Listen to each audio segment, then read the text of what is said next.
Last ভিডিওতে আলোচনা করা হয়েছে সামারস্ল্যাম 2025 নাইট ওয়ানের ম্যাচ কার্ড এন্ড রেজাল্ট প্রেডিকশনকে নিয়ে। তো আজকের ভিডিওতে আমরা কথা বলবো SummerSlam night 2 2025 match card and result প্রেডিকশনকে নিয়ে। তো সামারস্ল্যামের নাইট 2 এ কিন্তু আমরা মোট 6টি ম্যাচ দেখতে চলেছি এবং কি সবচেয়ে ভালো বিষয় হলো যে আমরা 6টির মধ্যে 6টি ম্যাচে কিন্তু টাইটেলের জন্য ম্যাচ দেখতে চলেছি। রিয়া রিপ্লি, ইও স্কাই এবং কি নেওমির মধ্যে একটি ট্রিপল থ্রেট ম্যাচ। তো এই ম্যাচটা একটি ভালো ম্যাচ বা ভয়ানক ম্যাচ হতে চলেছে, কেননা আমরা এর আগেও রিয়া রিপ্লি এন্ড ইও স্কাইয়ের মধ্যে বিভিন্ন ম্যাচ দেখতে পেয়েছি। তো এখন কিন্তু আমরা দেখতে পাবো নেওমির সঙ্গে রয়েছে, মানে এখন বর্তমানে কিন্তু নেওমির কাছে রয়েছে র এর ওয়ার্ল্ড ওমেন্স চ্যাম্পিয়নশিপ টাইটেলটি। তো তাদের মধ্যে আমরা একটি ট্রিপল থ্রেট ম্যাচ দেখতে চলেছি। তো আমার মনে হয় না এই মুহূর্তে নেওমি তার টাইটেলটি হারাতে চলেছে। আমার মনে হয় নেওমি তার টাইটেলটি রিটার্ন করতে সক্ষম হয়ে যাবে। এবং কি আমরা দেখতে চলেছি ওমেন্সদের মধ্যে ইন্টারকন্টিনেন্টাল চ্যাম্পিয়নশিপের জন্য বেকে লিঞ্চ ভার্সেস লাইরা বেলকেরের মধ্যে একটি টাইটেল ম্যাচ। তো তাদের মধ্যে আমরা অলরেডি রেসলম্যানিয়ার পর থেকে বিভিন্ন স্টোরি এবং কি ম্যাচ দেখতে চলেছি। তো এটি হতে পারে তাদের মধ্যে শেষ ম্যাচ। তো এই ম্যাচটিতে আমার মনে হচ্ছে বেকে লিঞ্চ কোনো না কোনোভাবে আবারও লাইরা বেলকেরের বিরুদ্ধে ম্যাচটিতে হারতে বসবে।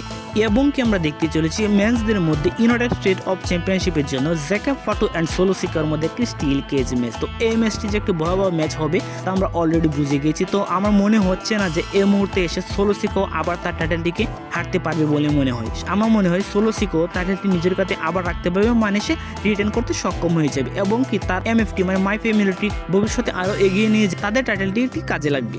এছাড়া আমরা দেখতে চলেছি মেন্সদের মধ্যে ইন্টারকন্টিনেন্টাল চ্যাম্পিয়নশিপের জন্য এজ স্টাইল ভার্সেস ডোমিনিক মিস্টেরিয়ার মধ্যে একটি ইন্টারকন্টিনেন্টাল চ্যাম্পিয়নশিপের জন্য টাইটেল ম্যাচ। তো আমরা এর আগে নাইট অফ চ্যাম্পিয়নশিপে দেখতে পেয়েছিলাম তাদের মধ্যে ম্যাচটি কিন্তু অফিসিয়াল হয়েছিল, কিন্তু শেষ মুহূর্তে আমরা জানতে পেরেছি ম্যাচটি বাতিল হয়ে যায়।